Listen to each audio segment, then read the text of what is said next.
Senator Ruben Gallego, a Democrat from Arizona, faced some tough questions and a bit of controversy during his visit to the Iowa State Fair. But here's where it gets interesting. Despite the fair being a traditional stop for presidential hopefuls, Gallego made it clear that running for president is not on his radar right now. Instead, he's focusing on supporting Democrats in the 2026 midterms and reinvigorating the party's message to better resonate with working-class Americans. During his tour of the fair with Iowa Democratic leaders, including State Party Chair Rhea Hart and State Senator Matt Blake, Gallego was confronted with his past criticisms of the Iowa caucuses. In 2020, he posted a tweet that read, "Fuck caucuses. Iowa failed. Time to move on." This tweet came on the night of the Iowa Democratic Caucus, a night marked by significant delays in reporting results, which further fueled criticism of the caucus system. The Iowa Democratic Party was subsequently stripped of its first-in-the-nation status following the 2020 election cycle due to these issues. When asked about his past statements, Gallego admitted that his words were dumb, and that he's grown since then. However, he emphasized the importance of the Democratic Party competing in rural America, including Iowa. "Iowa needs to be part of that key, no matter what," he said, adding that the future of the Democratic nominating calendar is ultimately up to the Democratic National Committee, DNC. Gallego's visit wasn't just about addressing past controversies. He also penned an opinion piece in the Des Moines Register, criticizing Iowa Republicans like Representative Marionette Miller Meeks and Senator Joni Ernst for their votes on the budget reconciliation bill. This bill, which included cuts to Medicaid and SNAP, sparked outrage among Democrats. Gallego highlighted Ernst's infamous statement, "Well, we all are going to die," made at a town hall, and pointed out Miller Meeks' silence when questioned about her support for the measure.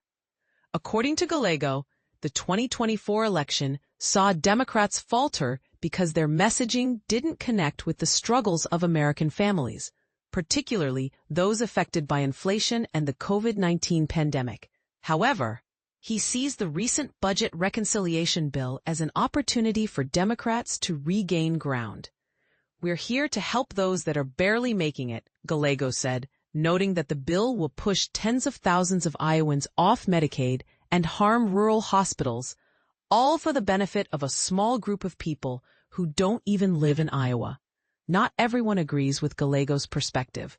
The National Republican Campaign Committee NRCC spokesperson Emily Tuttle accused Gallego of being more interested in his own political ambitions than in fighting for Iowans.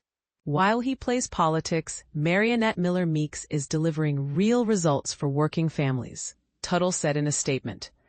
Adding another layer of controversy, the Institute for Middle East Understanding, IMEU, policy project launched a TV and digital ad campaign in Iowa during Gallego's visit, criticizing him for skipping a vote where a majority of Democrats voted to block the sale of U.S. weapons to Israel. EMEU Policy Project Executive Director Margaret DeRuis stated that Gallego failed a critical test and that the Democratic Party cannot afford to nominate a candidate who doesn't align with the views of its voters on the Israel-Palestine conflict.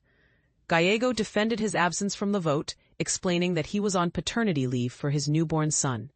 However, he also expressed strong criticism of the Israeli government, particularly Prime Minister Benjamin Netanyahu, for the humanitarian crisis in Gaza.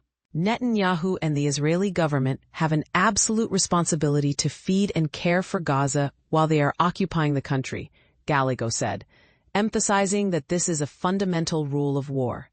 As Gallego continues his tour of Iowa, including a visit to a JBS meatpacking factory and a scheduled town hall in Davenport, the debate over his stance on various issues is likely to continue. What do you think? Should Gallego's past criticisms of the Iowa caucuses affect his standing within the Democratic Party? And how do you feel about his stance on the Israel-Palestine conflict? Share your thoughts in the comments below.